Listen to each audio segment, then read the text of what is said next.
अस्सलाम वालेकुम एवरीवन। तो आज हम कंप्लीट उर्दू पेडागोजी डिस्कस करने वाले हैं, जिसको जनाब मुर्तजा शमसी साहब ने बहुत बढ़िया तरीके से बनाया है ये नोट्स को, और मैं आज कोशिश करूँगी कि उसको अच्छी तरह से एक्सप्लेन करने की, ताकि आप सबको अच्छी तरह से समझ में आ जाए। ठीक है, और एग्ज़ाम में जितने भी क्वेश्चन आ रहे हैं आप बिल्कुल उनको अच्छी तरह से पढ़ें और एक एक ऑप्शन को आप एलिमिनेट करें, फिर सही आंसर आपको ईजिली आ जाएगा। जो भी आप ऑप्शन चूज़ करने वाले हैं तो उसको सबसे ज़्यादा आप इम्पोर्टेंस दें कि बच्चे के हक़ में हो आपका जो आंसर है। ठीक है, तब बिल्कुल सही तरीके से आप उसको आंसर कर पाएंगे। ठीक है, जो भी उन्होंने इसमें लिखा है वो सारे प्रीवियस ईयर क्वेश्चन को उन्होंने एनालिसिस की है, और आफ्टर एनालिसिस उन्होंने जो भी एनालाइज़ किया है उसको बढ़िया तरीके से उन्होंने वन लीनियर फॉर्म में लिखा हुआ है। ठीक है, और उसको हम पढ़ेंगे और अच्छी तरह से उसको समझने की कोशिश करेंगे। तो एंड तक देखें। इसी एक ही क्लास में हम कम्प्लीटली जो जो पेडागोजी उन्होंने बताने की कोशिश की है, कुछ एक्स्ट्रा इन्फॉर्मेशन के साथ में हम इसको आज कंप्लीट कर लेंगे। ठीक है, और नेक्स्ट वीडियो में हम ग्रामर की कंप्लीट एक क्लास लेंगे, जिसमें जितना भी ग्रामर आ सकता है वो सभी को कंप्लीट कर लेंगे। ठीक है, तो आज के बारे में डिस्कस करेंगे। तो आज जो है 5 जून है 2023, और इस दिन को वर्ल्ड एनवायरनमेंट डे के रूप में हम लोग सेलिब्रेट करते हैं। और इसको सेलिब्रेट करने का बहुत ही इम्पोर्टेंट मकसद है और बहुत बड़ा मकसद है। वो ये है कि जो भी एनवायरनमेंट अभी हमारे पास है, बचा कुचा जितना था तो हम उसको वेस्ट कर चुके हैं, लेकिन जो अब है तो उसको कैसे हम प्रोटेक्ट कर पाएँ, इसकी प्रोटेक्शन बहुत ज़्यादा ज़रूरी है। तो इसके लिए आज का जो थीम है वो है सल्यूशन टू प्लास्टिक पोल्यूशन। याद रखें इसका theme, solution to plastic pollution. ठीक है, so we should reuse, reduce and recycle. बहुत सारी चीज़ों को हमें रिड्यूस करना है जो एनवायरनमेंट के लिए बुरे हैं। बहुत सारी चीज़ों को हम लोग रीयूज करेंगे, बार बार उसको यूज करेंगे ताकि उसकी डिमांड कम रहे। इसके अलावा जो सारी चीज़ें रिसाइकिल हो सकती हैं उसको रिसाइकिल करने की कोशिश करेंगे। And plant trees and make the environment green. ठीक है, एनवायरनमेंट को ग्रीन बनाने की कोशिश करनी है एनी हाउ, जिससे ये जो बढ़ती हुई गर्मी है ये भी कंट्रोल हो जाए। ठीक है, तो स्टार्ट करते हैं हमारा सेशन। तो सबसे पहले तो पहला क्वेश्चन है आपका, जितना भी इसमें क्वेश्चन है सभी वन लीनियर है, बिल्कुल आपका जैसे एग्ज़ाम में क्वेश्चन पूछा जाता है वैसे ही है। इसके साथ आप इसको कंप्लीट देखने के बाद एक दो प्रीवियस ईयर क्वेश्चन अगर आप देख लेंगे तो अच्छी तरह से आप फुल मार्क्स स्कोर कर सकते हैं। ठीक है, तो देखेंगे फर्स्ट क्वेश्चन क्या है। पढ़ने की तरक्की के लिए कौन सी तरतीब मौशर समझी जाती है। ठीक है, मौशर मतलब इफ़ेक्टिव, असरदार। आप कैसे पढ़ें कि वो मौशर हो, इफ़ेक्टिव हो, तो वो है सुनना, बोलना, पढ़ना, लिखना, और इसको बोलते हैं हम लोग जीना। ओके, किसी भी लैंग्वेज को सीखने के लिए आप अगर इंग्लिश में भी आपके पेडागोजी है तो इंग्लिश पेडागोजी में भी यही है कि आप पहले लिसनिंग करते हैं, then speaking, after speaking it is reading, and after that this is writing. Okay, 4 आपके स्किल्स हैं। पहला स्किल आपका होता है सुनना, उसके बाद होता है बोलना, फिर पढ़ना और फिर लिखना। तो ये 4 हैं जिसको आपको ध्यान में रखना चाहिए। नेक्स्ट, खामोश मुताला। खामोश मुताला का मकसद क्या होता है। तो 2 तरीके के मुताला होते हैं, एक है बुलंद आवाज़ से पढ़ना और एक है खामोशी के साथ पढ़ना। जो खामोश मुताला है इसका मकसद होता है नफ्स मज़मून को समझना। जो भी आप पैराग्राफ पढ़ रहे हो या किसी नज़्म को पढ़ रहे हो, मज़मून पढ़ रहे हो, ठीक है, नसर पढ़ रहे हो, तो उसको अच्छी तरह से आप समझ रहे हो कि नहीं, वो इसका मेन पर्पस होता है साइलेंट रीडिंग का। इसके साथ जो बुलंद आवाज़ से पढ़ते हैं, लाउड रीडिंग करते हैं, उसका मकसद होता है आपके तलफ़ुज़ को सही करना, प्रोनाउंसिएशन को करेक्ट करना। ठीक है, तो यहाँ खामोश मुताला दिया हुआ है, इसीलिए हो जाएगा नफ्स मज़मून को समझना, अंडरस्टैंडिंग का यहाँ पर बहुत बड़ा रोल हो जाएगा। ठीक है, नेक्स्ट क्वेश्चन देखेंगे। कहानी सुनाने के ज़रिया बच्चों के अंदर किस क़ुव्वत का फ़रोग़ पाया जा सकता है। अगर हम बच्चों को स्टोरी टेलिंग कराते हैं, कहानी के ज़रिया सिखाते हैं, तो इससे उनमें क्या डेवलपमेंट आ सकती है। तो आंसर हो जाएगा क़ुव्वत गोयाई। क़ुव्वत गोयाई बोलते हैं स्पीकिंग पावर, बोलने की, बात करने की क़ुव्वत। अगर बच्चा स्टोरी टेलिंग में डिफरेंट टाइप ऑफ स्टोरी सुनता है तो फर्स्ट तो उसकी लिसनिंग स्किल बहुत अच्छी हो जाएगी, उसके साथ में जो उसकी इमेजिनेशन है वो बढ़ जाएगी, इसके साथ वो अच्छे अच्छे अल्फाज को इस्तेमाल कर सकता है और अच्छी तरह से बोल सकता है। सो यहाँ आंसर हो जाएगा कुव्वते गोयाई। नेक्स्ट, असराते सबक में कौन सा पहलू पाया नहीं जाता? देखें यहाँ पर आप कंफ्यूज हो सकते हैं कि मकसद क्यों है आंसर। असराते सबक होता है लेसन प्लान, और लेसन प्लान के 3 पहलू होते हैं जिसको हम इंट्रोडक्शन, प्रेजेंटेशन और इवैल्यूएशन कहते हैं, ठीक है। और इसको अगर हम उर्दू में बोलें तो पहला जीना होता है तमहीद, जिसको हम इंट्रोडक्शन कहते हैं। नेक्स्ट होता है आफ्टर दैट प्रेजेंटेशन, जिसको हम पेशकश कहते हैं। देन इवैल्यूएशन, जिसको हम बोलते हैं इस्तेमाल, जो कि उसका मूल्यांकन होता है, जो भी हमने सिखाया बच्चे को वो कितना सीख पाया या नहीं। सो वो 3 हो जाएगा, वो 3 ऑप्शन में आपके डेफिनेटली होंगे, इसीलिए इसको निकाल दिया गया है मकसद को, ठीक है। सो आंसर इज मकसद।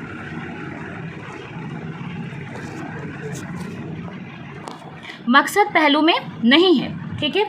ये मकसद जो है अगर इसको हम समझेंगे तो इसके भी 2 टाइप्स हैं, एक मकसद आम होता है और एक होता है खास, ठीक है, जिसको हम बोलते हैं जनरल एम्स, इंग्लिश में भी है यही चीज़, और एक है स्पेसिफिक एम।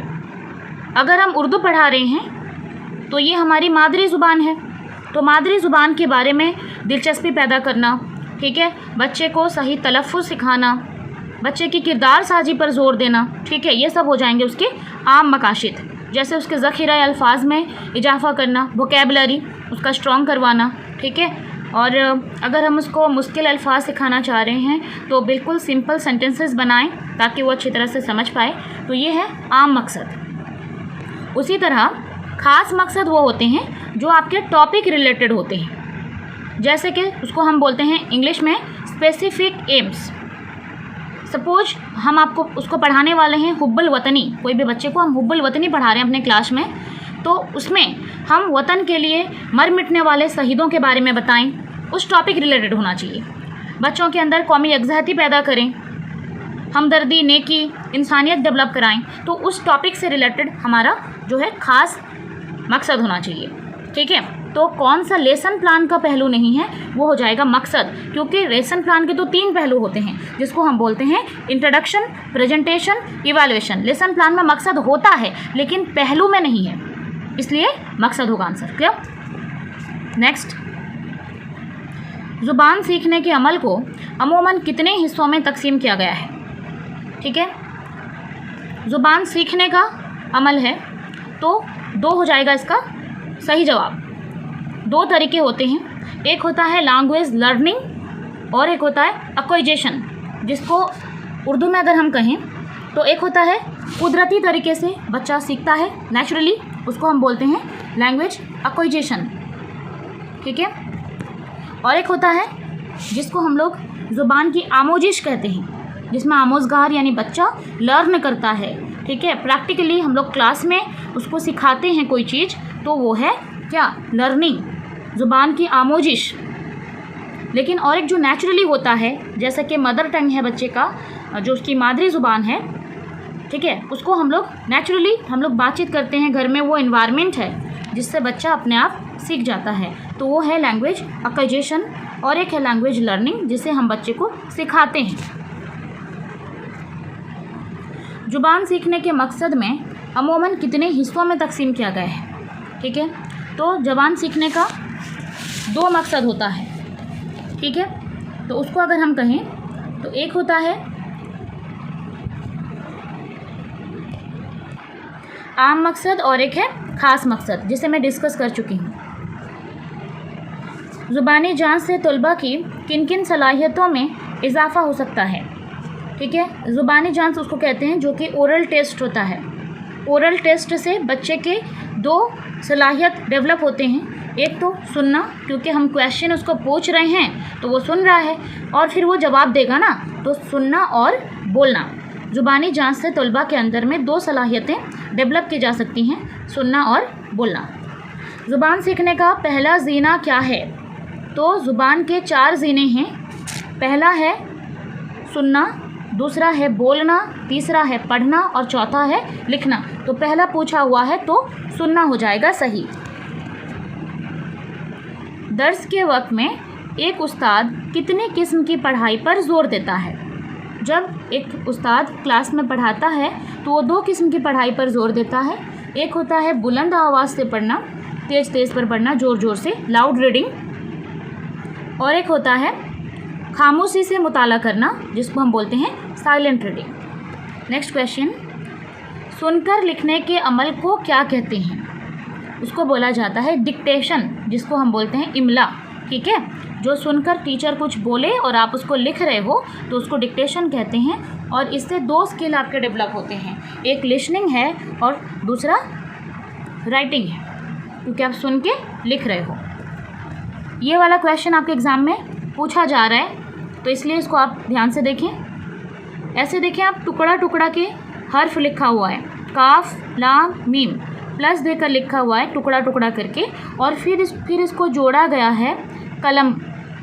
इस तरीक़ा तदरीस को क्या कहते हैं? ये जो है तरकीबी तरीका है, बिल्कुल तरकीब से इसको बनाया गया है। ऐसे करके आप समझ लें कि जब हम एक एक हर्फ को पहले जोड़ें और फिर वर्ड का फॉर्मेशन करें तो उसको बोलते हैं तरकीबी। देखें आप, तरकीब से हो रहा है ना, तरकीबी तरीका। दूसरी चीज़ है, आप एक वर्ड को पहले लिखें, फिर वो कैसे बना है उसको तोड़ें, तो वैसे तरीके को बोलते हैं तहलीली तरीका। ये क्वेश्चन आ रहा है आपके एग्ज़ाम में, ध्यान से देखें। तहलीली तरीका वो है, एक वर्ड को तोड़ तोड़ कर आप हर्फ में कन्वर्ट करें कि कैसे वो बना है, और तरकीबी वो है, हर्फ को जोड़कर आप वर्ड बनाएं। असराते सबक के ख़ास पहलू कितने हैं? असराते सबक होता है लेसन प्लान, और अभी बताया गया लेसन प्लान के 3 पहलू होते हैं। एक तो है इस्तेमाल, एक पेशकश और एक है तमहीद। अगर मैं इसको सीरियली बताने की कोशिश करूं तो पहले आता है तमहीद, ठीक है, तमहीद, देन आएगा पेशकश, देन आएगा इस्तेमाल।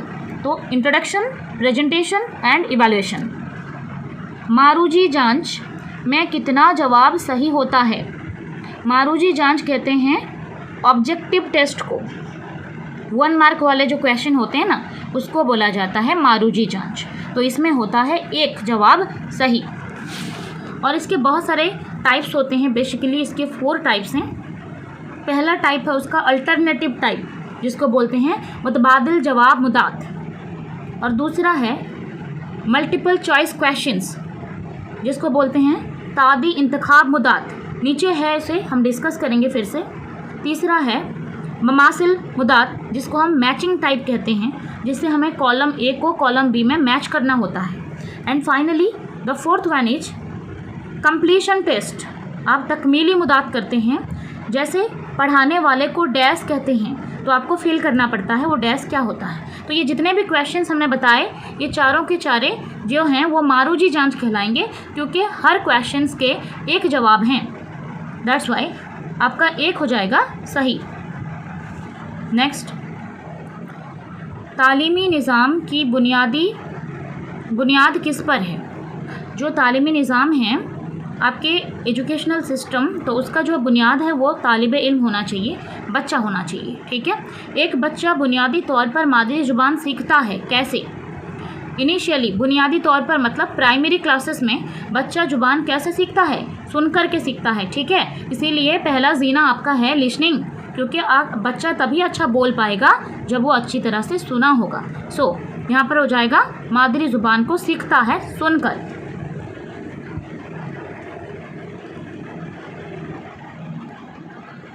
किसका शुमार तख्लीकी महारतों में होता है? आपकी तख्लीकी महारत प्रोडक्टिव स्किल 2 हैं। एक है SW कहते हैं इसको, ठीक है, स्पीकिंग एंड राइटिंग।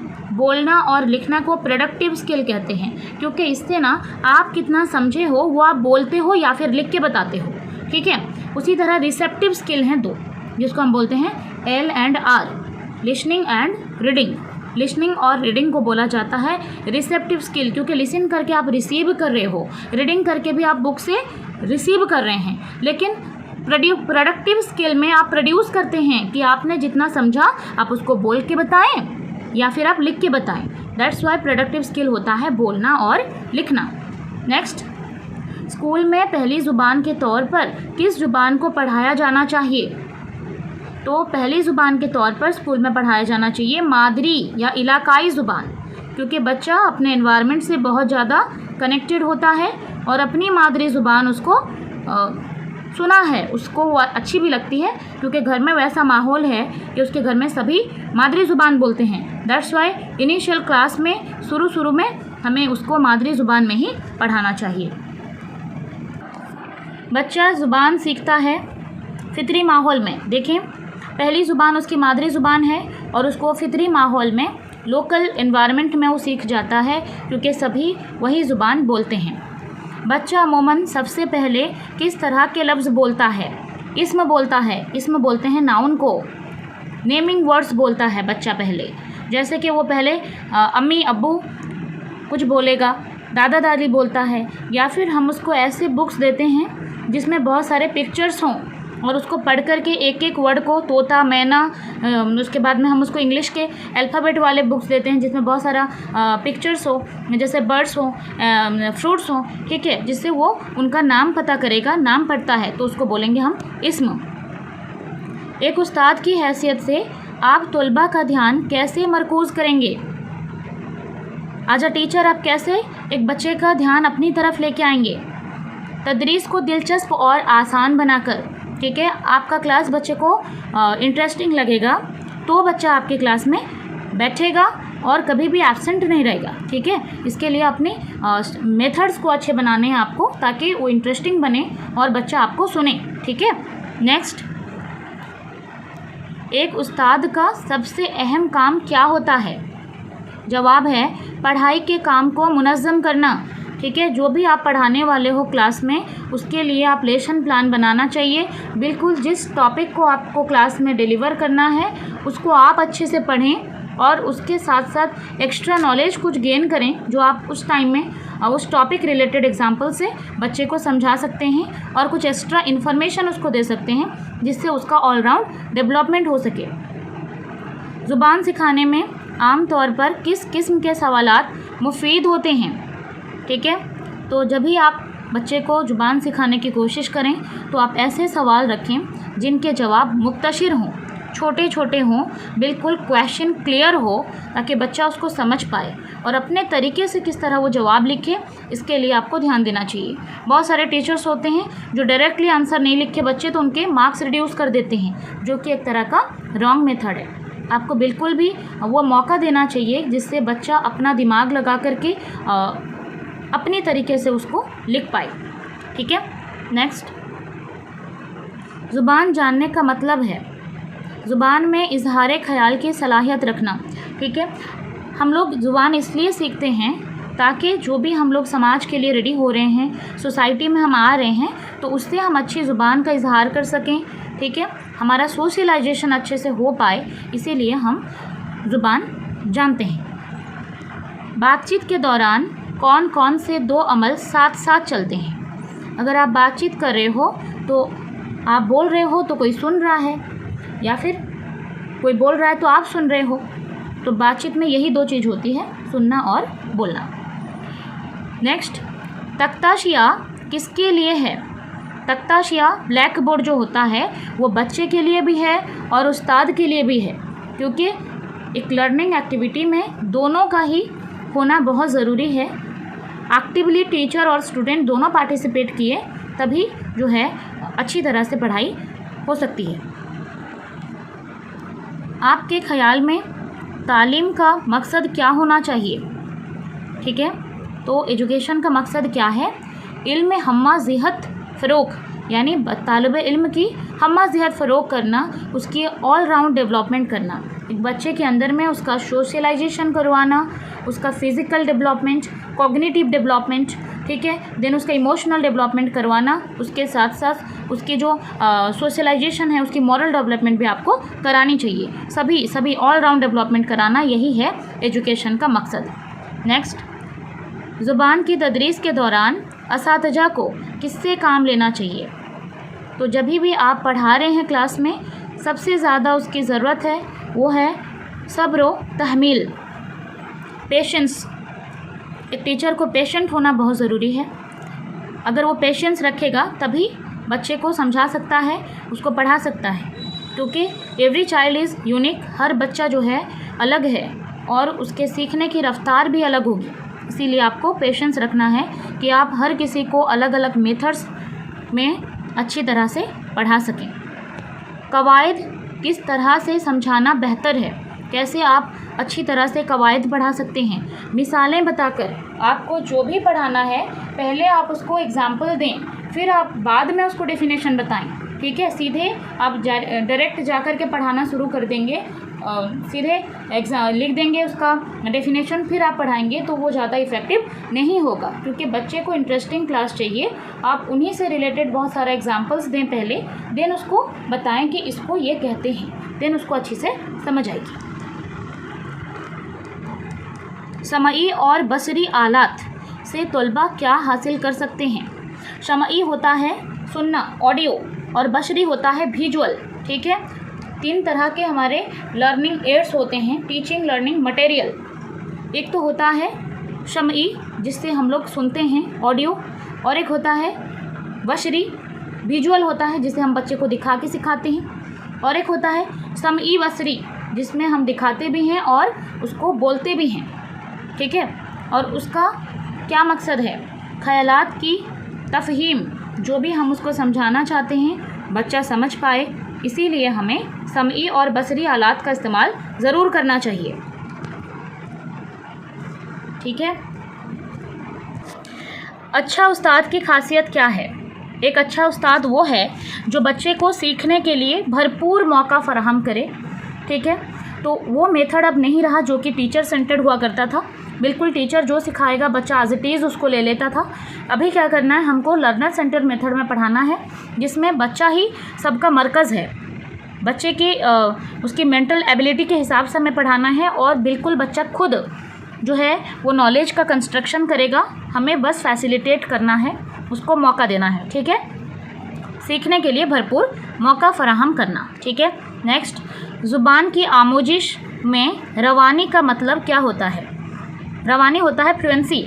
आप किसी ज़ुबान को कितनी अच्छी तरीके से बोल पाते हो फ्लुएंटली, उसको बोलते हैं। ठीक है, तो उसका मतलब है आसानी से बोलना, पढ़ना और लिखना।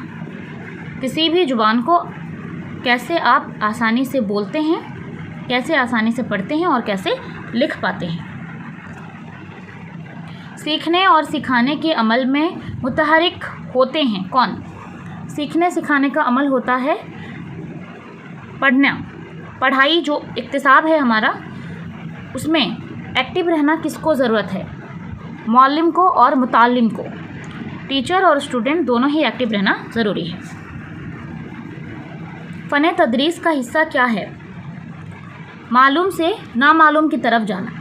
जो भी हम लोग सिखा रहे हैं तो बच्चे को नोन टू अननोन लेना है, मालूम से ना मालूम। तो यहाँ पर वो लिखना चाहते थे एक्चुअली नोन टू अननोन। ठीक है, तो हमें जो भी पता है उससे जो नहीं पता है उसकी ओर जाना है। ठीक है, तो नोन से अननोन, क्योंकि बच्चा को जो पता होगा उससे वो बहुत अच्छी तरह से चीज़ों को रिलेट करेगा। ठीक है, नोन टू अननोन यानी मालूम से ना मालूम की तरफ जाना है। क्लियर? नेक्स्ट, हक़ तालीम के मुताबिक हर बच्चे को सीखने का हक़ है। किसका? मादरी ज़ुबान का। हर बच्चे को उसका मदर टंग, मादरी ज़ुबान सीखने का हक़ है। माहिर लिसानियात अमूमन ज़ुबान को किन 2 चीज़ों का मजमुआ कहते हैं? ठीक है, लुगत और कवायद का मजमुआ कहा जाता है। ठीक है, जो भी आप सीख रहे हो किसी भी ज़ुबान में, आप किसी का कवायद सीखते हो कि कैसे वो ज़ुबान बनी है। ठीक है, जो भी हम बोलते हैं उसको सही तरीके से बोल पाएँ ताकि दूसरों को समझ में आए और सही समझ आए, इसके लिए लुगत और कवायद की ज़रूरत पड़ती है। रोज़ाना देर से आने वाले तालिबे इल्म के साथ आपका क्या बर्ताव होगा? कोई बच्चा रेगुलरली आपके क्लास में लेट आता है तो आपको क्या करना है? वहाँ बिल्कुल 4 ऑप्शंस होंगे, आपको बेस्ट ऑप्शन चूज़ करना है। कभी भी बच्चे को मारना पीटना, क्लास से निकाल देना, सज़ा दे देना, ये नहीं है सही। ठीक है, आपको बच्चे के हक़ में जाना है, उसकी वजूहात मालूम करेंगे, एक्चुअली रीज़न क्या है। हो सकता है उसके घर में कोई इशूज़ हों जिसकी वजह से वो नहीं आया है। वैसे तो रीज़न बहुत कुछ होते हैं, हम लोगों को बस यूं ही गलत समझते रहते हैं बिना कुछ जाने। तो बिल्कुल हमें पता होना चाहिए कि बच्चा लेट हुआ तो क्यों हुआ। ठीक है, बिना सज़ा दिए उसके बारे में पता होना चाहिए। नेक्स्ट, इब्तिदाई सतह पर बच्चे की ज़ुबान को फ़रोग़ देने में सबसे अहम क्या है? इब्तिदाई सतह होता है प्राइमरी लेवल में। बच्चे को अगर आप ज़ुबान सिखाना चाहते हो तो आप उसके लिए एक अच्छा सा एनवायरनमेंट क्रिएट करो, अच्छा सा माहौल बनाओ, ठीक है, ज़ुबान के लिए मुनासिब माहौल। सुनने के अमल में शामिल है, सुनने के साथ में आपको समझना भी ज़रूरी है, ठीक है। जब छोटे बच्चे को सबक में दिलचस्पी कम होने लगती है तो मालिम मतलब टीचर को क्या करना चाहिए? ठीक है, कोई छोटा बच्चा है और उसको कोई इंटरेस्ट नहीं है पढ़ाई में, तो आप कहानी सुनाएं और उसको कहानी सुनाकर दिलचस्प कराएं, ओके। उसके अंदर जोश व खरोश पैदा करें कहानी सुना करके, क्योंकि छोटे बच्चों को कहानी बहुत अच्छे लगते हैं। इब्तिदाई तालीम मादरी ज़ुबान में इसलिए होना चाहिए क्योंकि, ठीक है, आपका जो प्राइमरी एजुकेशन है उसको हमें मादरी ज़ुबान में यानी उसकी मातृभाषा में, यानी उसकी जो घर की भाषा है, घर की ज़ुबान है, उसमें बोलना चाहिए, सिखाना चाहिए। क्यों? क्योंकि मज़मून को समझने में सहूलत होती है।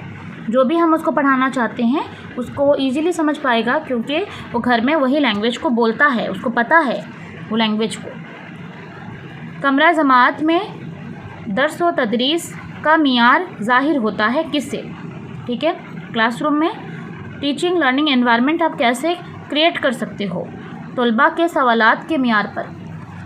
आपका क्लास इंटरेस्टिंग रहा, इसका सबसे बड़ा सबूत है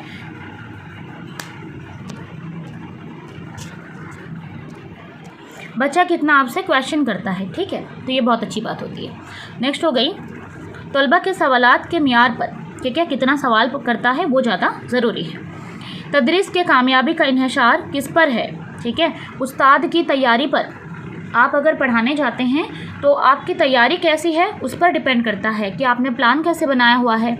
किसी भी लेसन को आप डिलीवर कर रहे हो उसके लिए आप पहले से कितना रेडी हो। अगर आप अच्छे से रेडी हो तो क्लास में अच्छे से पढ़ा पाएंगे, ठीक है। उस्ताद की तैयारी पर।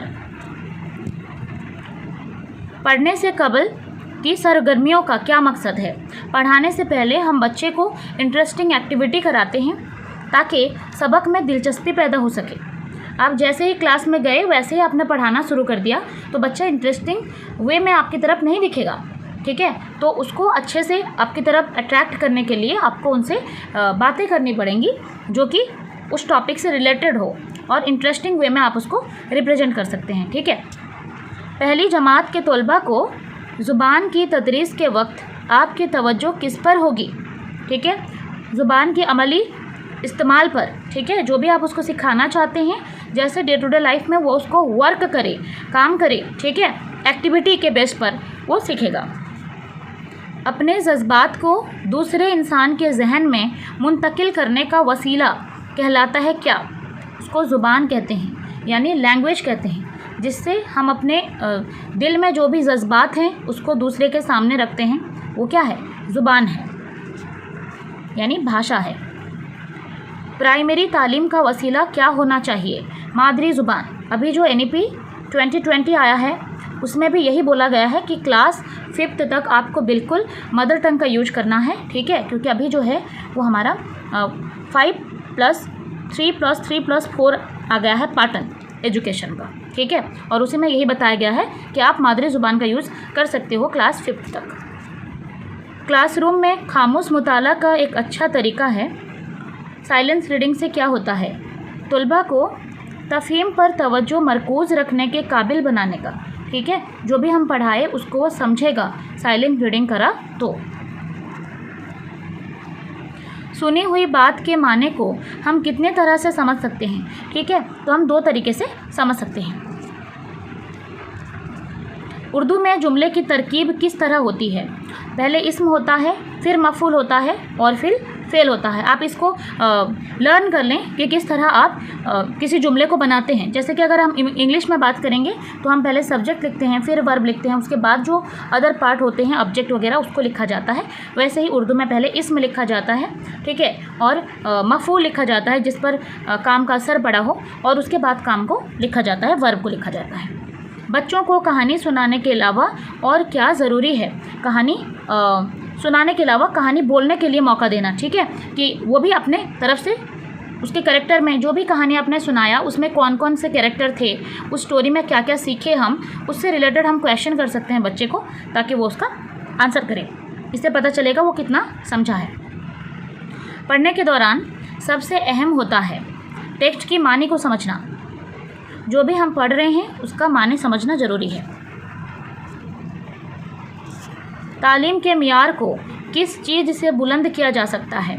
अच्छे असातिज़ा की तकरीर, मतलब अच्छा टीचर को अगर हम मुकर्रर करते हैं वहाँ पर, तो वहाँ से क्या हो जाएगा, तालीम के मियार बुलंद हो सकती है, अच्छी एजुकेशन बच्चों को मिल सकती है। कहानी सुनाना तदरीस का एक तरीका है जो आमोज़गारों की किस्में इजाफा करता है। देखिए, कहानी सुनाना, अगर हम स्टोरी टेलिंग करते हैं तो कोई बोलेगा और कोई सुनेगा ना, तो यहाँ 2 स्किल्स आते हैं, लिसनिंग एंड स्पीकिंग। दरसी किताब से नया सबक शुरू करने से पहले उस्ताद को तवज्जो देनी चाहिए। किस बात पर? सबक के तलखेज़ का निचोड़, यानी जो भी आप पढ़ा रहे हैं उस टॉपिक का निचोड़ यानी समरी आपको पता होना चाहिए, ठीक है।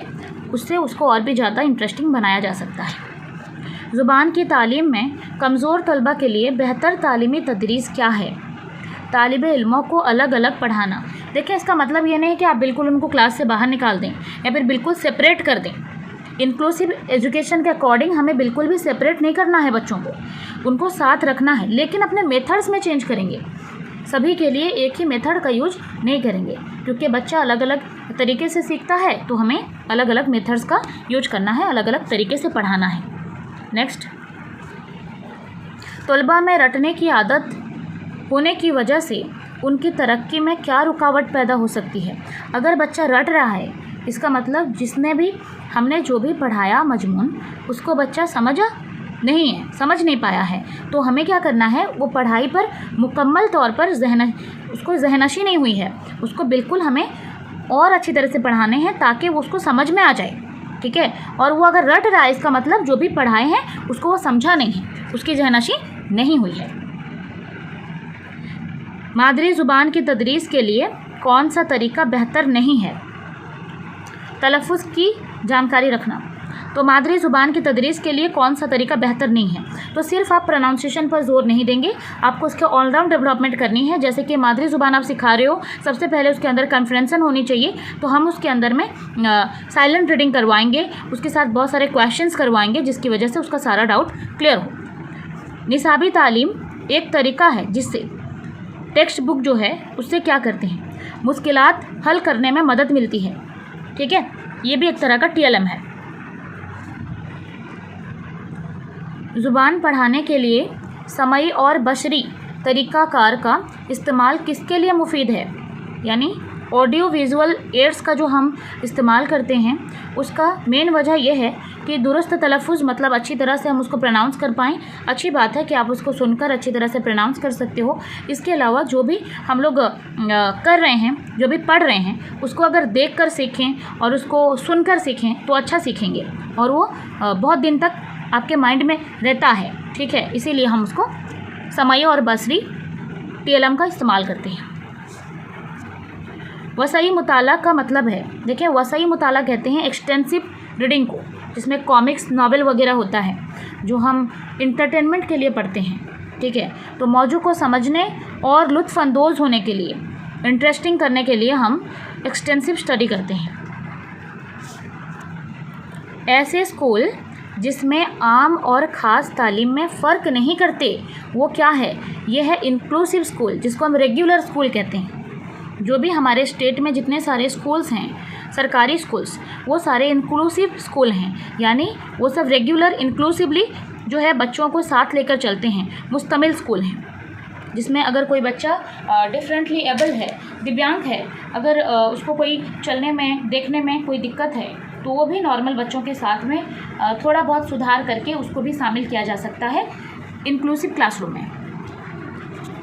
बच्चों में लिखने की सलाहियत को बढ़ाने के लिए किन चीज़ों की ज़रूरत है? तो उनके लिखने के सलाहियत को बढ़ाने के लिए हम ज़ख़ीरा अल्फाज का सही इस्तेमाल कर सकते हैं, उनकी वोकेबलरी को स्ट्रॉन्ग कर सकते हैं, जिससे वो अच्छे अच्छे वर्ड्स दे करके लिख सकें। ज़ुबान इब्तदाई शक्ल में थी। असराती ज़ुबान, पहले ज़माने में जो इनिशियली जो ज़ुबान थी उसको असराती ज़ुबान कहा जाता था। कवायद सिखाने से ज़ुबान में कैसी मदद मिलती है? इस्लाह की, आप सही सही बोलोगे फिर। तहरीर के असूलों में शामिल है, ठीक है। अगर आप लिख रहे हो तो दुरुस्त अदायगी होनी चाहिए, अच्छी तरह से एक्सप्रेसिव वे में आप उसको लिखो ताकि जो पढ़ने वाला है उसको भी समझ आए। ज़ुबान को उजागर करने का असल मकसद होना चाहिए गलतियों का अंदाज़ा करने और सिखाने की कमी को पूरा करने के लिए, ठीक है। अगर आप ज़ुबान सिखा रहे हो तो उसमें जो भी गलतियां हो रही हैं आप उसको सुधारो और फिर उसको सिखाने की कोशिश करना चाहिए। एक बच्चा अपनी पहली ज़ुबान किस तरह हासिल करता है? कुदरती तौर पर। यही हमने पहले भी डिस्कस किया हुआ है कि एक बच्चा सबसे पहले किसी भी ज़ुबान को एक्वायर करता है, नेचुरली सीखता है, क्योंकि वो लोगों से बातचीत करता है और उसके एनवायरनमेंट में सारे लोग उसका मादरी ज़ुबान बोलते हैं, तो यहाँ से वो कुदरती तौर पर सीख लेता है। खामोश मुताला से आमोज़गार सबसे कम क्या हासिल करेगा? ठीक है, बोलने की महारत, क्योंकि वो खामोशी से मुताला कर रहा है ना, इससे बिल्कुल उसका कंप्रेंशन स्ट्रांग होगा। वो लेसन को समझेगा ज़रूर, लेकिन उसकी प्रोनाउंसिएशन सही नहीं हो सकती है क्योंकि वो चुपचाप पढ़ रहा है। तो दोनों ही ज़रूरत है, आप उसको साइलेंट रीडिंग भी करवाएं और उसका लाउड रीडिंग भी करवाएं। लाउड रीडिंग से उसका प्रोनाउंसिएशन सही हो जाएगा, तलफ़ुज़, और साइलेंट रीडिंग से वो बिल्कुल टेक्स्ट को अच्छी तरह से समझ पाएगा। किसका शुमार तख्लीकी महारतों में होता है? देखें, जो प्रोडक्टिव स्किल्स होते हैं वो होते हैं बोलना और लिखना, स्पीकिंग और राइटिंग। वैसे ही लिसनिंग और रीडिंग जो हैं वो रिसेप्टिव स्किल हैं, क्योंकि आप इसमें रिसीव करते हो। मतन पढ़ने में सबसे ज़्यादा किसकी अहमियत होती है?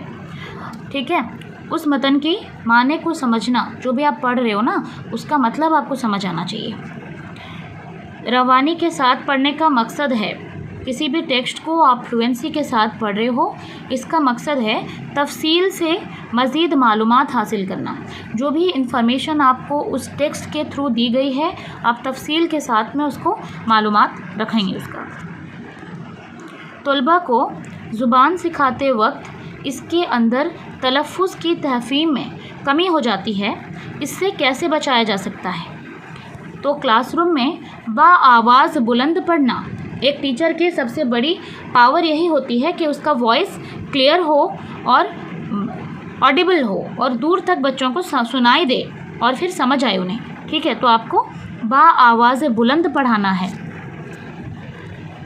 ज़ुबान की तदरीस के किस तरीके ने ज़ुबान के क्लासरूम में मादरी ज़ुबान के इस्तेमाल को ख़त्म कर दिया है?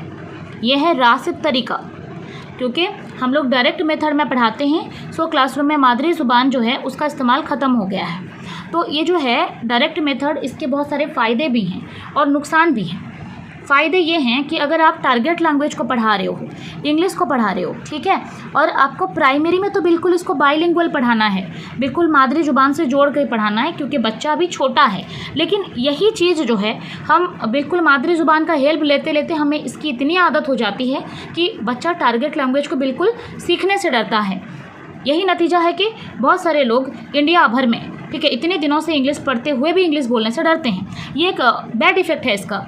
डायरेक्ट मेथड को नहीं यूज करना एक तरह से गलती है, क्योंकि हम मादरी ज़ुबान का इतना ज़्यादा सहारा लेने लगते हैं कि फिर हम टारगेट ज़ुबान को बोलते ही नहीं हैं। ठीक है, तो जिस ज़ुबान को हम पढ़ रहे हैं तो उसी ज़ुबान में उसको सीखने की कोशिश करनी चाहिए। ये तो इसका मेरिट है। डीमेरिट ये है कि इसका यूज करने से मादरी ज़ुबान जो है वो कहीं ना कहीं अफेक्ट हो रहा है।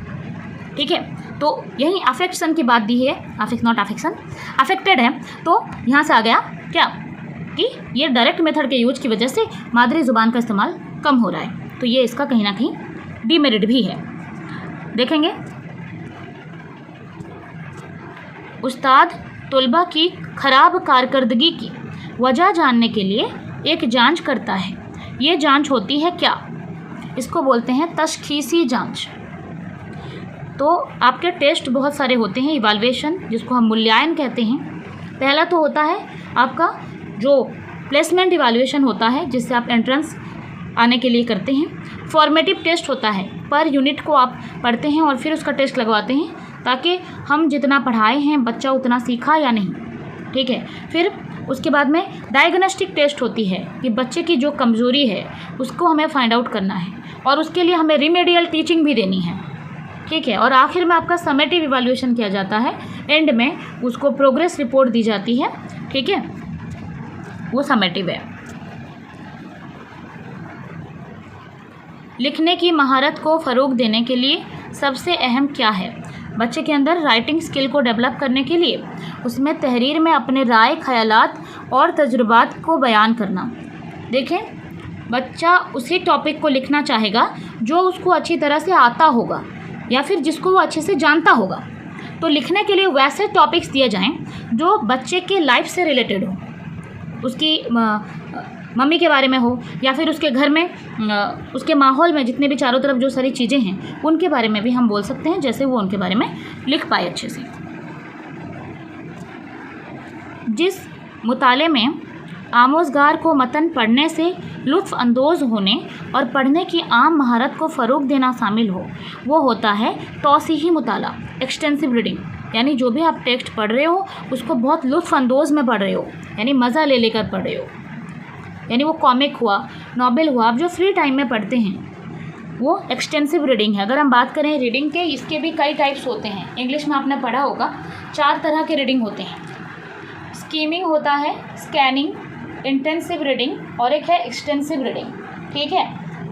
जो स्कीमिंग है, जैसे आप न्यूज़पेपर पढ़ते हैं तो वो स्कीमिंग है क्योंकि आप उसको बस हेडलाइंस देखते हो, ठीक है।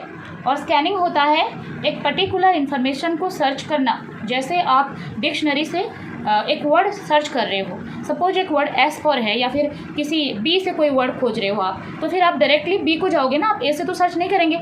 तो वही बात है, ठीक है। वैसे ही आपका जो इंटेंसिव रीडिंग होता है, जैसे हम मेडिसिन के जो रैपिंग होती है उसका जो पेपर है उसको हम पढ़ते हैं, बॉटल को, ठीक है, या फिर हम टेक्स्ट बुक पढ़ते हैं, डिटेल में पढ़ते हैं ताकि कोई गलती ना हो, ठीक है, इंटेंशन के साथ, तो उसे हम कहते हैं इंटेंसिव रीडिंग। और ये जो एक्सटेंसिव रीडिंग है इसका मतलब है आप अपने फ्री टाइम में थोड़ा रिलैक्स होने के लिए या फिर लुत्फ़ अंदोज़ होने के लिए जो कॉमिक्स पढ़ते हैं, नॉवेल पढ़ते हैं, ठीक है, बहुत सारे स्टोरी बुक्स पढ़ते हैं, उसको हम बोलते हैं तौसीई मुताला, एक्सटेंसिव स्टडी। बोलने की महारत में किसकी बड़ी अहमियत है, ठीक है। तो सयाक़ व सबाक़ के मुतालिक जो भी आप कंटेक्स्ट है ना उसको अगर आप अच्छे से समझेंगे तो आपके बोलने में महारत पैदा होगी। जो जांच बच्चे को ज़ुबान की आमोजिश में दरपेश मखसूस मसाइल को समझने में मदद करे उसे बोलते हैं तशख़ीसी जांच। यानी आपका जो डायग्नोस्टिक टेस्ट होता है, किस फील्ड में आप वीक हो गए उसको समझना और फिर उसके लिए रिमेडी देना, तो वो कहलाता है तशख़ीसी जांच। ज़ुबान की महारत में कौन से 2 अवामिल शामिल हैं? एक है मुकम्मल दुरुस्तगी और रवानी। जो भी आप बच्चे को सिखा रहे हो बिल्कुल वो सही होना चाहिए और फिर उसकी फ्लुएंसी भी सही होनी चाहिए। ज़ुबान की आमोजिश आसान होगी अगर, ठीक है, ज़ुबान अगर हम सिखा रहे हैं तो उसकी लर्निंग प्रोसेस इफ़ेक्टिव होगी अगर तलबा को ज़ुबान के एतबार से अच्छा माहौल मिले, यानी उसको एक अच्छा इन्वायरमेंट दे सकें हम, चाहे वो घर हो या क्लासरूम। एज अ टीचर हमें क्लासरूम में इस तरह के इंटरेस्टिंग माहौल बनाना है ताकि हमें उस टीचिंग को डिलीवर करने में बहुत आसानी हो। बोलने में सही लफ्ज़ को सही तरतीब और तलफ़्फ़ुज़ से इस्तेमाल करना है, बोलने का तरीका, ठीक है। आप जो बोलते हैं सही लफ्ज़ बोलें, सही तरतीब में बोलें, उसको बोलने का तरीका कहते हैं। कहानी कहने के बतौर तदरीसाती आला का इस्तेमाल क्या कहा जाता है, उसको क्या कहते हैं? ज़ुबान और अदब की महारतों को फ़रोग देने के लिए, ठीक है। अच्छा, जो भी आप पढ़ा रहे हैं वो चाहे किसी ज़ुबान हो या फिर कोई अदब हो, कोई नसर हो, पोइट्री हो, ठीक है, उसमें कहानी कहने से क्या होगा, कहानी कहने से जो भी आप समझाना चाहते हो उसको आप इंटरेस्टिंग तरीके से समझा सकते हो। पहली ज़ुबान को फ़रोग देने से अमूमन क्या मुराद है? अपने आप को सीखना। दैट मीन पहली ज़ुबान जो वो मादरी ज़ुबान होती है और बच्चा इसको नेचुरली कुदरती तौर पर सीखता है, इसी वजह से कहा जाता है। सुनना और पढ़ना क्या है? सुनना जो है ये लिसनिंग है, अच्छा लिसनिंग है, और पढ़ना रीडिंग है। और LR को बोला जाता है रिसेप्टिव स्किल, अखज़ी या वसूली महारत। बोलना लिखना तो स्पीकिंग और राइटिंग ये प्रोडक्टिव स्किल है, यानी तामीरी महारत, यानी तख्लीकी महारत। ज़ुबान की तदरीस का सबसे पुराना तरीका कौन सा है? देखें, ये जो लैंग्वेज सीखने का ओल्डेस्ट मेथड है ग्रामर ट्रांसलेशन मेथड। आपने इंग्लिश में भी पढ़ा होगा। ग्रामर ट्रांसलेशन मेथड का मतलब होता है बिल्कुल एक एक करके आपको मादरी ज़ुबान में ट्रांसलेट करके सीखते हो, जो कि ओल्ड मेथड है और ये बिल्कुल भी इफ़ेक्टिव तरीका नहीं है। किसी भी, अगर हम लोग उर्दू पढ़ रहे हैं तो उर्दू को अगर उर्दू में सीखेंगे तो ये अच्छे से सीख सकेंगे। बस हम लोग मदर टंग का हेल्प ले सकते हैं, लेकिन इसका मतलब ये नहीं कि हम टारगेट लैंग्वेज को भूल जाएं, ठीक है। इसीलिए ग्रामर ट्रांसलेशन मेथड बहुत पुराना मेथड है जो कि इतना इफेक्टिव नहीं है। सालिशानी फार्मूला यानी 3 लैंग्वेज फार्मूला में पहली ज़ुबान क्या होती है? मादरी ज़ुबान होती है। तो हमारा जो 3 लैंग्वेज फार्मूला है उसमें पहली ज़ुबान तो हमारी अपनी मादरी ज़ुबान होती है, दूसरा इंग्लिश होता है, और तीसरा थर्ड लैंग्वेज आप हिंदी, संस्कृत या फिर कुछ रख सकते हैं, ठीक है। तो ये हो गई कि पहली ज़ुबान जो है वो मादरी ज़ुबान होती है। ज़ुबान की आमोजिश के लिए बतौर हिकमत अमली कहानी सुनाने का मकसद क्या है? तलबा को ज़ुबान के साथ शरीक करना। जब भी आप लैंग्वेज सिखा रहे हैं तो बच्चे को अच्छी तरह से कहानी सुनानी चाहिए ताकि वो इंटरेस्टेड हो। ज़ुबान का इक्तिसाब होता है जब बच्चे को ज़ुबान से रूबरू होने का मौका मिले, ठीक है। देखें, लैंग्वेज एक्वाइजेशन हमने डिस्कस किया हुआ है पहले से। इसका मतलब है कुदरती तौर पर बच्चा कैसे लैंग्वेज को सीखेगा, यानी एक्वायर करेगा। वैसे अपने आप सीख जाएगा, आपको सिखाने की ज़रूरत नहीं पड़ेगी। कब होगा ऐसा? जब आप बच्चे को ज़ुबान से रूबरू करवाएंगे। आप अगर अपने घर में वैसे लैंग्वेज बोलते हैं तो वो सुनेगा, और जितना सुनेगा उसकी एक्वाइजेशन उतनी अच्छी हो जाएगी। हर उस्ताद को ज़ुबान की तदरीस के दौरान क्या करना चाहिए? दरसी मवाद के अलावा अज़ाफ़ी तदरीसी मवाद का फ़राहम करना। ये बहुत बढ़िया चीज़ है कि आपको जो टेक्स्ट बुक मटेरियल दिया गया है आप उसका सही इस्तेमाल करें। उसके साथ कुछ और टीचिंग मटेरियल का भी यूज़ कर सकते हैं। रेफरेंस बुक्स हुए और डे टू डे लाइफ के एग्जांपल्स हुए, ठीक है। और बहुत सारे बुक्स को तो आपको पढ़ने की ज़रूरत है ताकि उस लेसन को आप अच्छे से समझें और मल्टीपल एग्जांपल्स बच्चों के सामने रख सकें, ठीक है। बोलने की अच्छी सरगर्मी वो है जहाँ सबसे अच्छी एक्टिविटी क्या होती है? जहाँ आमोज़गार ज़्यादा बातें करता हो, ठीक है। अगर लर्नर बोलेगा नहीं तो सीखेगा कैसे? वैरायटी ऑफ स्टूडेंट्स होते हैं। कुछ बच्चे ऑटिज़म वाले ऐसे होते हैं जो बिल्कुल क्लास में इतने इंट्रोवर्ट हैं, बिल्कुल बात ही नहीं करते। तो इस तरह से एक्टिविटी नहीं हो पाएगी उनसे। तो बिल्कुल जितने भी बच्चे हैं, एज अ टीचर हमें सबको इन्वॉल्व करनी है क्लास के अंदर में। जब बच्चा किसी ज़ुबान को दूसरी या तीसरी ज़ुबान के तौर पर सीखता है तो उसको सीखता है, ठीक है, उसको एक्वायर नहीं करता। जबकि उसको मदर लैंग्वेज जो है, उसकी मदर टंग है, उसको वो एक्वायर कर लेता है, अपने आप सीख लेता है। लेकिन जो दूसरी और तीसरी ज़ुबान है उसको वो क्लासरूम में आमोजिश करता है, यानी उसको लर्न करता है। ज़ुबान एक उम्दा ज़रिया है किस चीज़ का? सोचने का, महसूस करने का और चीज़ों से जुड़ने का। तदरीस का आगाज़ होता है, शुरू को कहते हैं। किस तरह करना चाहिए? बातचीत करके, बिल्कुल। उसका जो फर्स्ट आपके पास में इंट्रोडक्टरी क्वेश्चंस होने चाहिए, बहुत सारे इंटरेस्टिंग वे होनी चाहिए जिससे आप टॉपिक को जोड़ सको। बिल्कुल आपको बच्चों के साथ बातचीत करनी है, उसके बाद में शुरू करनी है। कहानियाँ बच्चों को ज़ुबान सीखने में किस तरह मददगार है? ठीक है, तो पहले तो कहानी से बच्चे की लिसनिंग स्किल अच्छी होती है। दूसरी चीज़ उसकी इमेजिनेशन अच्छी होती है।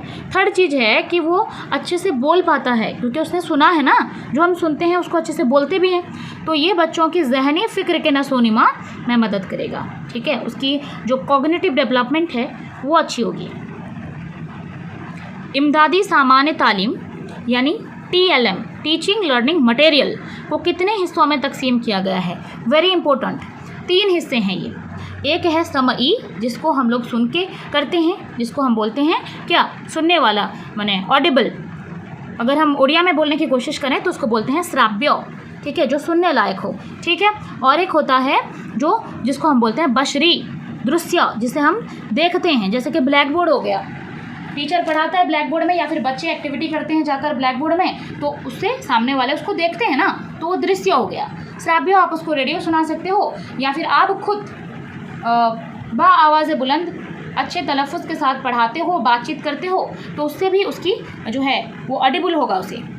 और एक है दृश्य श्राव्य, यानी वो समई भी है और बसरी भी है। जैसे कि टेलीविज़न है, प्रोजेक्टर है, आप पढ़ा रहे हो, अभी जो बिल्कुल डिजिटल क्लासरूम हो गया है, जिससे बच्चे को सुनाया भी जा सकता है और दिखाया भी जा सकता है। तो ये तीन तरह के हो गए।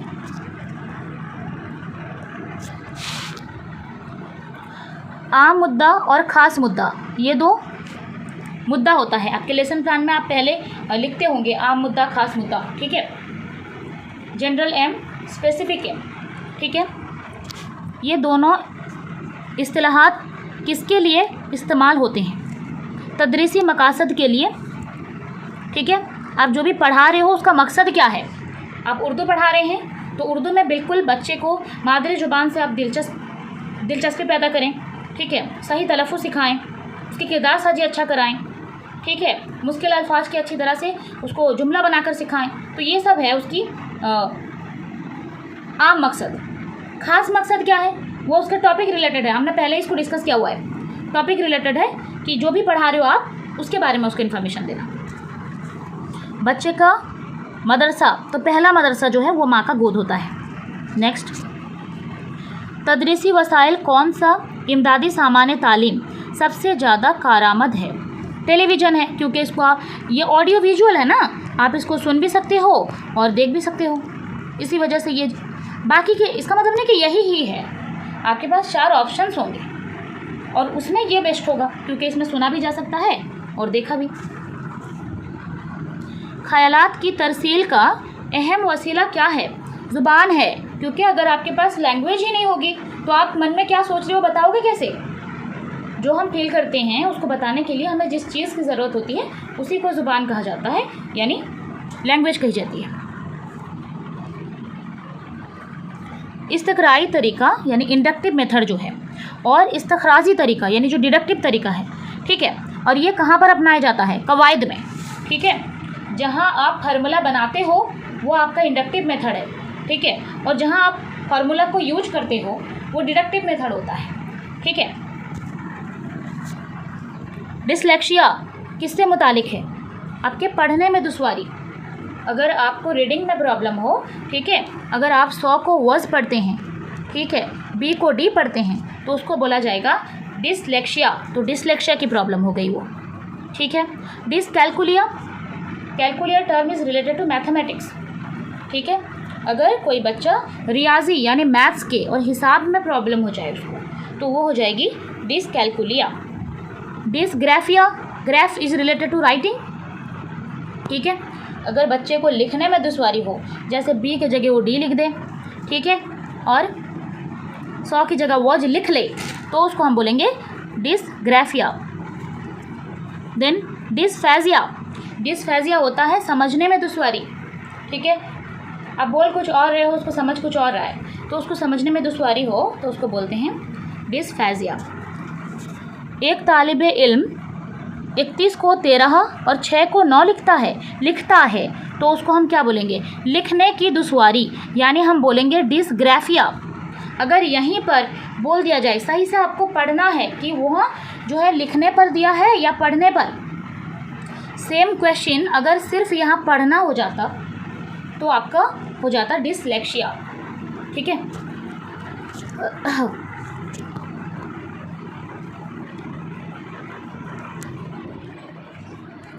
निसाबी तालीम का फ़ायदा क्या है? मुश्किलात हल करने में ज़ुबान की मदद। देखें, जो भी टेक्स्ट बुक है वो हमें मदद करती है कि हम अपनी ज़ुबान को अच्छी तरह से सीख पाएँ। ये भी एक तरह का TLM है। ज़ुबान सीखने में सबसे अहम हिस्सा क्या है? सोशल इंटरेक्शन है, आपका समाजी तामील है। क्योंकि आपके सोशलाइजेशन अगर हो जाए, आप जिस समाज में रहते हैं सबके साथ अगर अच्छे से आप बातचीत करते हैं तो वहाँ से ही आप बहुत सारे तरीके से ज़ुबान सीख सकते हैं। तालिबे इल्म के अपने लफ्ज़ों में कहानी दोबारा बयान करने से किस जांच में मदद होती है? तफ़हीम में, यानी समझने में, कंप्रेंशन में। आपने एक कहानी सुनाई और आप बोलना चाहते हैं कि उस बच्चे से कि आप भी सुनाओ दोबारा उसी को, तो जो वो समझा होगा तो वो बोलेगा। अगर वो बोलता है तो उसकी तफ़हीम जो है, कंप्रेंशन स्ट्रॉन्ग होती है और वो बोल पाता है। बच्चों को लिखना सिखाने के वक्त असातिज़ा को क्या करना चाहिए? खुद के ख़याल और अफ़कार लिखने के लिए देना चाहिए। ये बहुत बढ़िया चीज़ है कि जब भी आप बच्चों को सवाल दो तो हम उम्मीद करेंगे बच्चा ऐसा आंसर लिखे जिसमें उसके खुद के आइडियाज़ हों, ना कि जो हमने बता दिया उसी को लिख दे। ठीक है, जब बच्चा खुद के ख़यालात का यूज़ करता है तो उसके अंदर एक क्रिएटिविटी डेवलप होने लगती है कि कोई भी क्वेश्चन हो वो उसको हैंडल कर लेगा। आपने एग्ज़ाम में बहुत सारे पेपर दिए होंगे जिसके लिए आप रेडी नहीं होते, फिर भी वो आपको नोन होता है, तो फिर आप सोच साच करके अच्छी तरह से उसको लिख पाते हो। तो वही एबिलिटी हमें बच्चे के अंदर डेवलप करानी है, बिल्कुल रटवा नहीं देना है। कोई भी क्वेश्चन दिए, हर बच्चे का अलग तरीके से आंसर होना चाहिए, ना कि जो हम बोल दिए वही लिखे वो। आवाज़ को पहचानने और उनके माने अखज़ करने की सरगर्मी किसकी तहत आती है? सुनना। अगर आप सही से सुनोगे तभी आप उसकी आवाज़ को पहचान पाओगे। ठीक है, नेक्स्ट। पहली जमात के तलबा को ज़ुबान की तदरीस के वक्त आपकी तवज्जो किस पर होगी? आप क्लास 1 को पढ़ा रहे हो तो सही तलफ़ुज़ पर, जो भी आप पढ़ा रहे हो तो उसका जो प्रोनाउंसिएशन है वो बिल्कुल सही होना चाहिए। नहीं तो शुरुआती तौर पर बच्चा जो सुन लेगा वही जीवन भर बोलता रहेगा वो। ठीक है, इसीलिए सही प्रोनाउंसिएशन के साथ आप कोई भी एक छोटा सा वर्ड पढ़ाओ तो उसको कैसे प्रोनाउंस करते हैं बिल्कुल सही तलफ़ुज़ से पढ़ाओ। ज़ुबान की चारों महारतों के अलावा किसका शुमार ज़ुबान की महारत में होना चाहिए या होता है? तरसीली महारत, यानी कम्युनिकेशन स्किल होनी चाहिए बच्चे में, बातचीत करने की महारत होनी चाहिए। और ये 4 महारत क्या होती हैं ज़ुबान की? Listening, speaking, reading and writing. रोज़मर्रा की ज़िंदगी में इंसानी तरसील यानी कम्युनिकेशन की बुनियाद क्या है? बोलना। ठीक है, रोज़मर्रा की ज़िंदगी में आप बोलते ही तो हो कम्युनिकेशन में। अगर आप बोलोगे नहीं तो सामने वाला सुनेगा कैसे? जो बच्चे समाअत से महरूम रहते हैं उनकी अक्सरियत किससे महरूम रहती है? बोलने से। जो बच्चे सुन नहीं पाते, समाअत का मतलब होता है सुनना। ठीक है, जो सुन नहीं पाते तो वो बोल भी नहीं पाते। कहानी सुनाते वक्त किस बात का ख्याल रखना ज़रूरी है? अल्फाज आसान होने चाहिए, छोटे छोटे होने चाहिए और बिल्कुल ज़ुबान सगुफ्ता होनी चाहिए। बिल्कुल मीठे मीठे लफ्ज़ों में आप बच्चों को समझाओगे तो बिल्कुल अच्छी तरह से वो समझ पाएंगे। बच्चों के सामने कहानियों की बुलंदख्वानी से बच्चों की कौन सी सलाहियत सबसे ज़्यादा फ़रोग पाती है? ठीक है, बगौर सुनने की। ठीक है, अगर आप बहुत अच्छी तरह से कहानियाँ सुनाओगे विद एक्शंस, बच्चों को इंटरेस्टिंग बनाने के लिए वो तरीके को, तो बच्चे अच्छी तरह से सुनेंगे गौर के साथ में। ज़ुबान की तदरीस में कहानी सुनाना एक हिकमत अमली है। क्या है वो? सुनने और बोलने समझने की। ठीक है, क्योंकि कहानी से वो बोलेगा, सुनेगा और फिर उसे समझेगा। बहारे ज़िंदगी का लुत्फ़ देखा और देखोगे। ठीक है, किसी का ऐश मुर्गे ना गहानी देखिए जाओ। इस शेर में कोई एक शेर लिखा हुआ है। ठीक है, इस शेर में मुर्गे ना गहानी किस माने में है? यानी मुर्गे ना गहानी का मतलब है अचानक से मौत आ जाना। ठीक है, ये कोई टॉपिक से रिलेटेड है, आप इसको लर्न कर सकते हो। अचानक की मौत को कहते हैं मुर्ग ना गहानी। यस।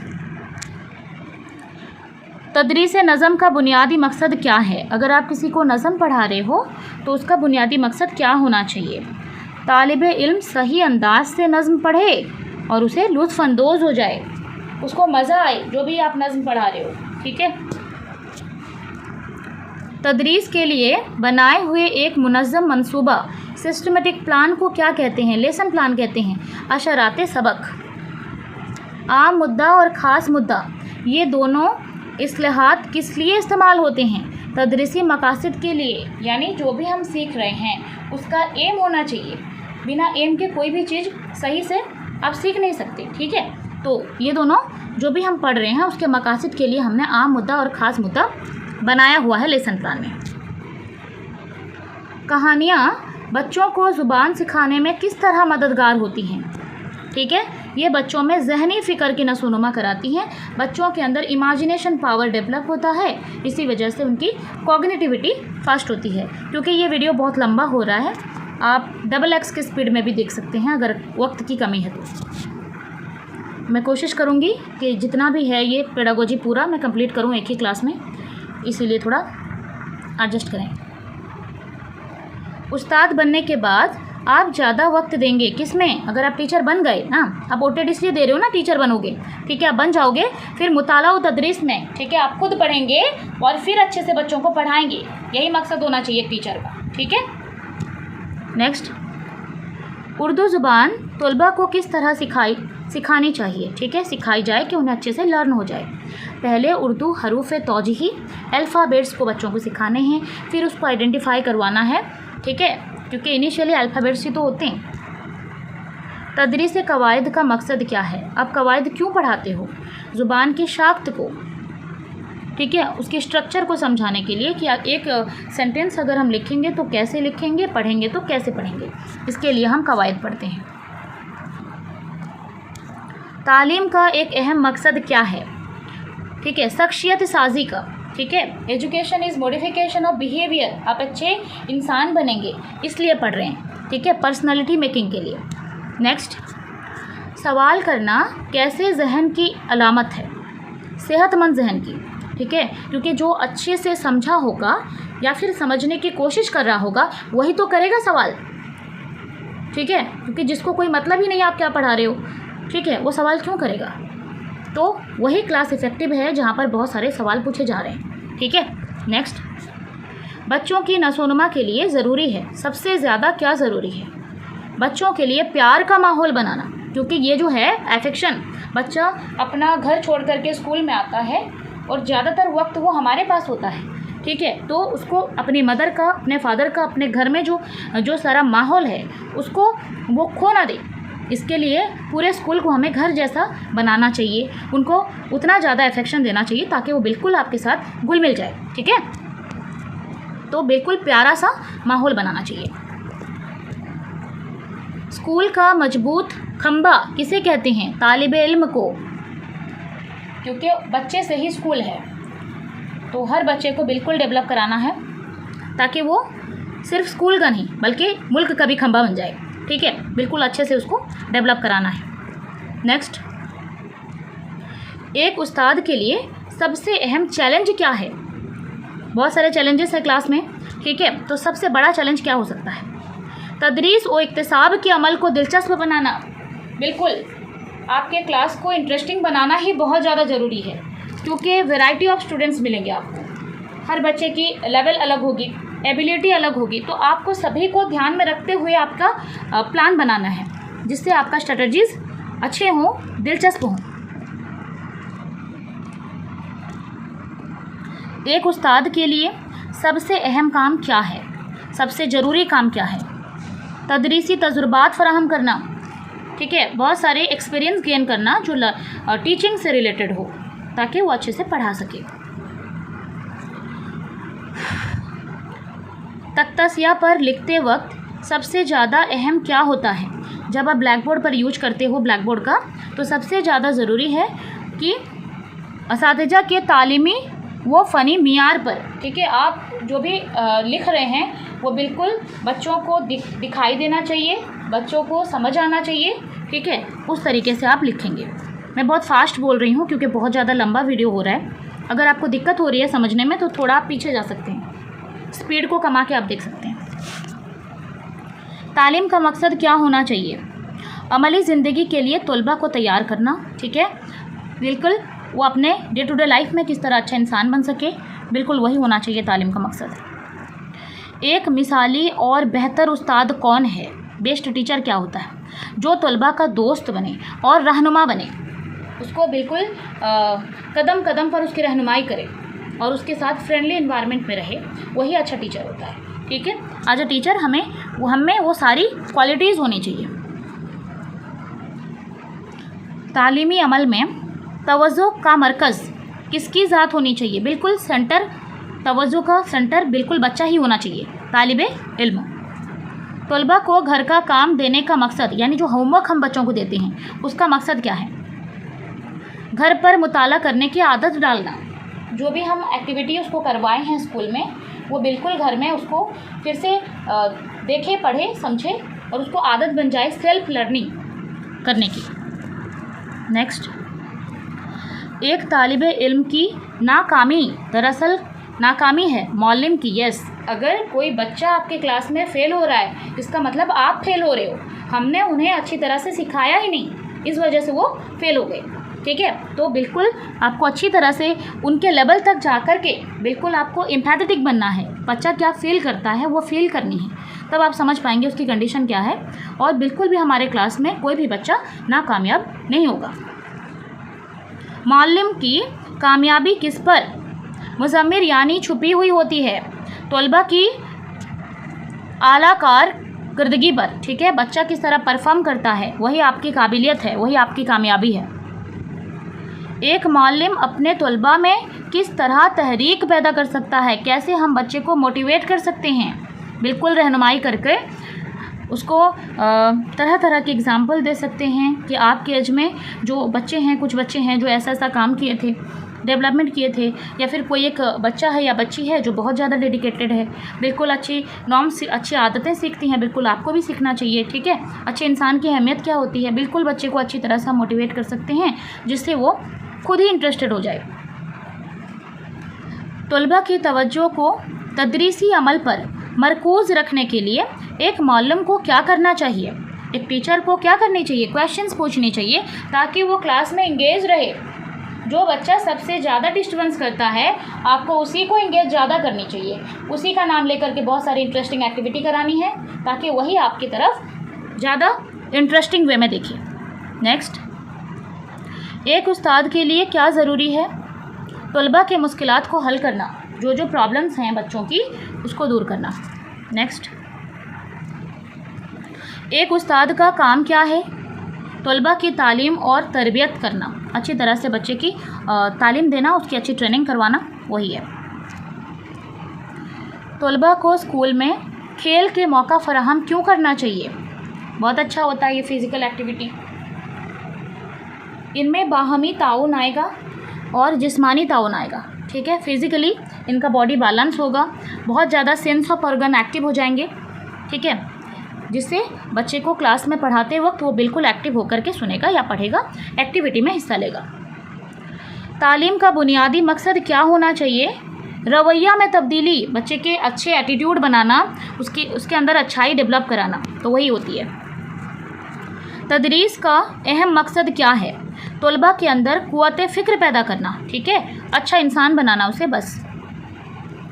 मालिम को तलबा के साथ कैसा बर्ताव करना चाहिए? दोस्ताना, बिल्कुल फैसिलिटेटिव होना चाहिए, फ्रेंडली होना चाहिए। तलबा को नज़्म व ज़ब्त का,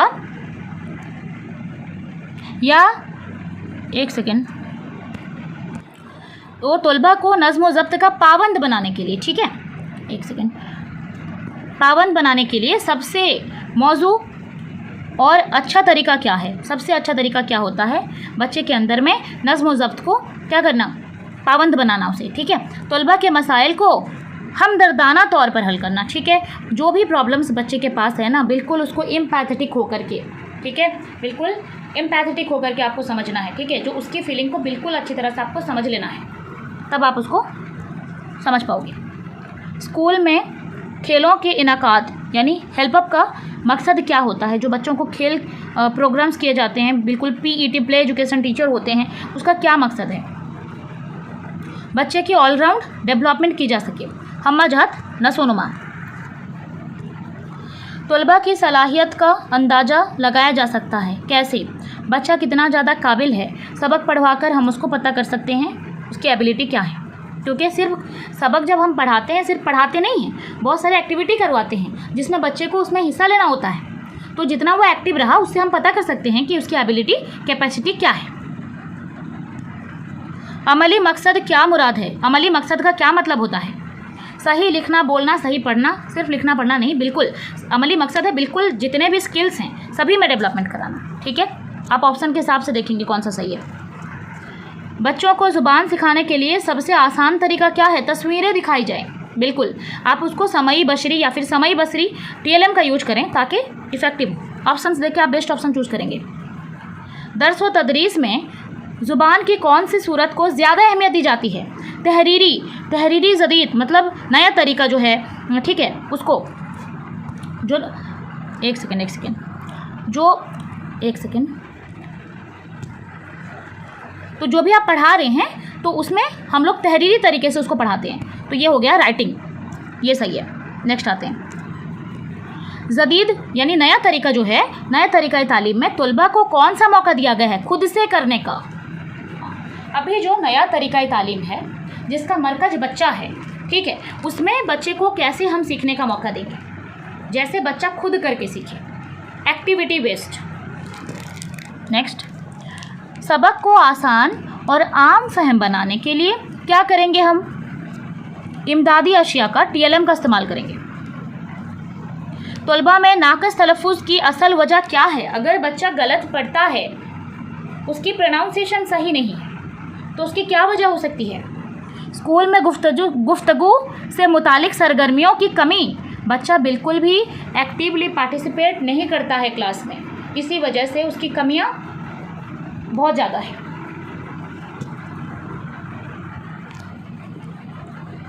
नेक्स्ट, ज़ुबान के मौल्लिम की सबसे बड़ी कामयाबी क्या है? एक टीचर की सबसे बड़ी कामयाबी क्या होती है? तलबा में ज़ुबान और अदब से लगाव पैदा करना। ठीक है, जिस टॉपिक को आप पढ़ा रहे हो, जिस सब्जेक्ट को, अगर उसी सब्जेक्ट से रिलेटेड बच्चों में इंटरेस्ट आप पैदा ना कर सको तो कोई फ़ायदा नहीं है। ठीक है, तो बच्चों के अंदर दिलचस्पी होनी चाहिए वही जिसमें आप पढ़ा रहे हो। करके सीखने का असूल क्यों अहम है? ठीक है, learning by doing John Dewey दे थे, क्योंकि बच्चा उसमें खुद काम करके सीखता है, इसीलिए उसको वो ऑटोमेटिकली सीखता है, बिल्कुल रटता नहीं है। ज़ुबान के इस्तेमाल के लिए सबसे अहम क्या होता है? बच्चों को ज़ुबान इस्तेमाल करने के लिए मौका देना। बहुत लेट हो रहा है, जल्दी करेंगे। तलबा की दिलचस्पी को परखने के लिए क्या ज़रूरी है? नया सबक शुरू करने से पहले पिछले सबक से मुतालिक मुख्तसर सवालात करें। ठीक है, मुख्तसर सवालात, छोटे छोटे सवालात होने चाहिए, जिससे जो भी आप नया पढ़ा रहे हो ना, पुराना टॉपिक क्या था उससे थोड़ा क्वेश्चन करेंगे तो पहला टॉपिक भी क्लियर होगा और बच्चे इंटरेस्ट भी होंगे, अपना इंटरेस्ट दिखाएंगे। बच्चों की नसोनुमा के लिए क्या ज़रूरी है? बच्चों के लिए प्यार और मोहब्बत का माहौल पैदा करना। तलबा में मेहनत को फ़रोग़ देने के लिए क्या करना चाहिए? ठीक है, उनको खुद मेहनत करने देना चाहिए, मौका देना चाहिए ताकि वो खुद करके सीखें। बच्चों में स्कूल से मुताल्लिक़ दिलचस्पी पैदा करने के लिए क्या करना ज़रूरी है? स्कूल का माहौल बच्चों के मुताबिक मुनासिब बनाना, अच्छा बनाना। जैसे बच्चा कहीं, अगर बच्चे को आप घुमाने लेके जा रहे हैं, किसी पार्क में लेके जाना चाहते हैं, बिल्कुल बच्चा रेडी हो जाता है पहले ही, आपसे पहले वो निकल जाता है। वहीं पर अगर हम स्कूल के लिए रेडी करते हैं, बिल्कुल वो नापसंदीदा हरकतें करता है, बिल्कुल हमें नहीं जाना। ऐसा क्यों है? हमें स्कूल को बहुत ही चाइल्ड लविंग बनाने हैं ताकि बच्चा पसंद करे उसे और वो मजबूरी में ना आए, बल्कि वहाँ उसको एंजॉय करे। बुनियादी तालीम का ख़ास मकसद क्या है? उन्हें मुस्तकबिल में एक अच्छा शहरी बनाना, हमारे मुल्क के लिए एक बेहतरीन सिटीजन बनाना, ये मकसद है। आम बोलचाल में तालीम का क्या मतलब है? आम बोलचाल में तालीम का मतलब होता है सोशल तालीम, यानी सोशल इंटरेक्शन, समाजी तालीम। तहरीरी काम की क्या अहमियत है? यानी अगर आप राइटिंग कर रहे हैं उसका क्या अहमियत है? तहरीर इंसान को माहिर बना देता है, बहुत ज़्यादा क्रिएटिव बनते हो आप लिखने से। ज़ुबान की तालीम में कमज़ोर तलबा के लिए बेहतर तालीम व तदरीस है, क्या है? तालिबे इल्मों को अलग अलग पढ़ाना, इसका मतलब नहीं है बिल्कुल भी आप सेपरेट पढ़ाओ, अलग अलग क्लासरूम में पढ़ाओ। इसका मतलब है बच्चों को अलग अलग तरीके से पढ़ाना, क्योंकि हर बच्चा एक जैसा नहीं है। तलबा को तरगीब यानी मोटिवेट करने के लिए टीचर को क्या करना चाहिए? तालीम के दौरान मिसालें देनी चाहिए, पढ़ाते वक्त बहुत सारे एग्जाम्पल्स देने चाहिए। बच्चे की ज़िंदगी में सबसे ज़्यादा किस चीज़ की अहमियत होती है? सीखने की अहमियत होती है, क्योंकि आप जैसा सीखते हो ना समाज में वैसे ही आप बिहेव करते हैं, तो बिल्कुल सीखने पर बल देना चाहिए। बशरी इमदादी अशिया से क्या मुराद है? जिन्हें देखा जा सके, ठीक है, और समई जिनको सुना जा सके। बसरी समी से क्या है? जिनको एक वक्त में देखा भी जा सके और सुना भी जा सके। बसरी अशिया का ताल्लुक़ किससे है? देखने से, वैसे ही समई का सुनने से। कवायद के सबसे उम्दा और मुफीद तरीका क्या होता है?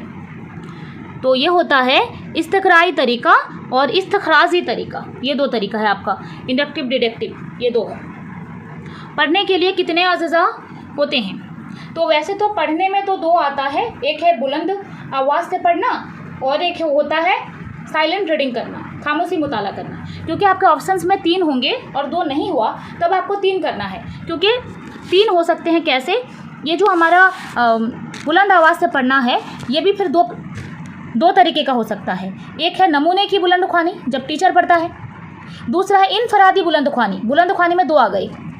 इनफरादी बुलंद ख्वानी है जो बच्चे से एक एक करके बच्चा पढ़ता है, जो भी हमने पढ़ाया, और नमूने की बुलंद ख्वानी में टीचर पढ़ाता है जब। ये दोनों हो गए। इसके अलावा एक होता है खामोश मुताला, जो पढ़ाने के बाद में हम बच्चे को साइलेंट रीडिंग करने के लिए देते हैं ताकि बच्चा उसको समझे अच्छी तरह से। तो यहाँ ऐसे करके 3 आ जाता है, ठीक है। तो जो भी आपके ऑप्शंस होंगे उसके हिसाब से आपको डिसीजन लेनी है, ठीक है। बिल्कुल अच्छी तरह से पढ़ें और बहुत अच्छा काम किया है मुर्तजा भैया ने, बढ़िया से आपको बहुत सारे प्रीवियस ईयर क्वेश्चन को उन्होंने एनालाइज़ किया है और आफ्टर एनालिसिस उन्होंने बहुत बढ़िया नोट बनाया है।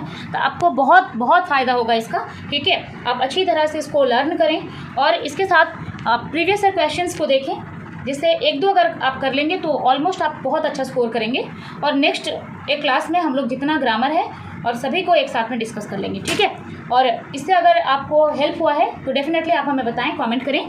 और समझ आ गई है या फिर कोई क्वेरीज़ हैं आपके, जहाँ भी आपको प्रॉब्लम हुई है आप कमेंट कर सकते हैं, इसके रिलेटेड आपको जवाब मिल जाएंगे।